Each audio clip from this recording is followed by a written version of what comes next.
Welcome to Lesson 15D, Grade Efficiency for Particle Removal. This will be a short lesson. We need to just define grade efficiency. I'll also define something called cut diameter. When we're talking about settling of particles in a container or a room, we had this critical time, and then we had two different equations, one for laminar and one for well-mixed settling. So we had an equation for the removal efficiency, eta, in both cases. These are all for one particle diameter, dp. Now imagine repeating for some range of particle diameters. In other words, for a polydispersed aerosol. Consider some time t1, and let's just look at settling in a little container or a room. All the particles are initially distributed randomly and uniformly, but at time t equal t1, some of the particles have settled. So if this is a small dp, we have some small value of vt, and maybe only 20% of them have been collected at the bottom or removed. Now consider some medium particle diameter. More of the particles will have been removed because the VT is greater. So there will be more of these on the bottom, more will be removed, so the eta will be larger. We can think of an eta at some dp1, an eta at some dp2, and now a third case with some large dp. Here nearly all the particles have settled, and the VT is much larger. We can call that eta dp3. So eta is in fact a function of dp, and that's all that grade efficiency is. So grade efficiency is just eta as a function of dp. This will apply to filters and other kind of particle removers and any other kind of device that tries to remove particles from a flow or from a room or whatever. But sir, what does that have to do with our grades? No, not that kind of grade, Ned. This is grade like when you grade eggs, from small, medium, large, extra large. Oh, thank you, sir. You're welcome, Mr. Nerdly.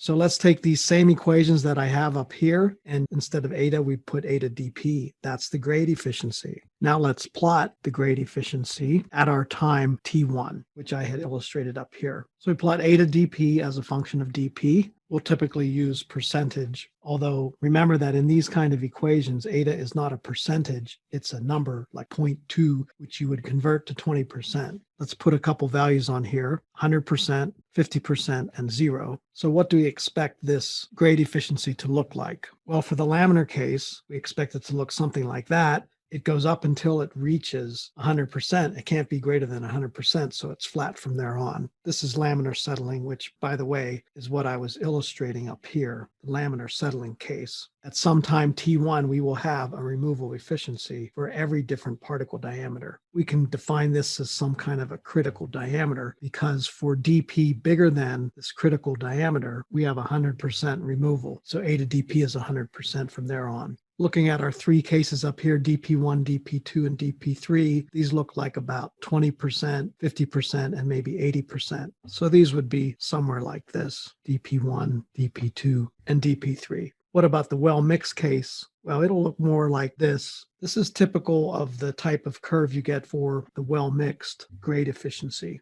Some people call it an S-curve because of its shape. Looks sort of like a flattened out S. Now I want to define one more thing, and that is the cut diameter. dp cut is defined as the diameter dp at which the grade efficiency is exactly half, or 50%. So this is our 50% line. So you see we have a cut diameter for the laminar case, and that is approximately dp2, dp cut for the laminar case. And we have a different dp cut for the well-mixed case. In fact, it's larger. Depending on whether it's laminar or turbulent, we can define a cut diameter where the efficiency is 50%. So we're going to use this terminology from now on. We're going to always be plotting eta dp. So I wanted to introduce it in this short lesson. And now I'll do a quick example problem. We have some container of height h, initially well-mixed polydispersed aerosol of spherical particles. The air is quiescent, and then we have temperature, pressure, the height of the container, and the particle density. We want to calculate the particle diameter in microns at which 40% of the particles are removed after 30 seconds has elapsed. So first, I wrote out the equation for laminar settling because this air is quiescent, there's no mixing going on. So the appropriate grade efficiency is this laminar one. Here's the critical time, and then here's the grade efficiency.